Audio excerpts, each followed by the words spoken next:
होइन अहिले बच्चा खाइदियो मुङ्ग्री छ कि मुङ्ग्रीले तपाईँको बच्चा खाइदिँदो रहेछ कि यो मुङ्ग्रीहरू छ नि यिनीहरूले सबै खाइदिन्छ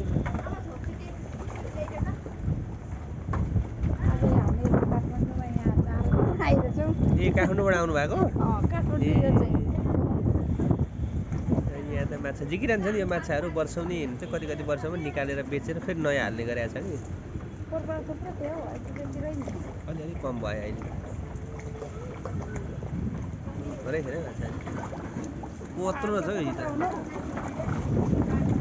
यहाँ त एउटा माछाले मजाको भइदियो भने त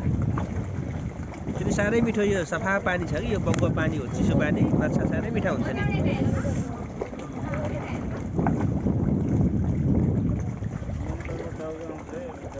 हो ठिक छ त्यति राम्रो टाउको छ भने ठिकै छ आओस् न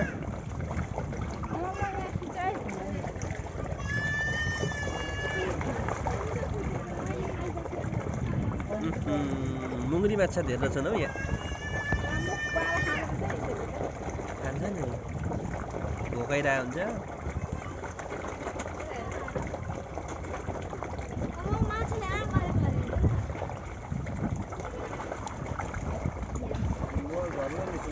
कतिवटा मान्छेको मासु नि खायो होला नि कतिजनाले होइन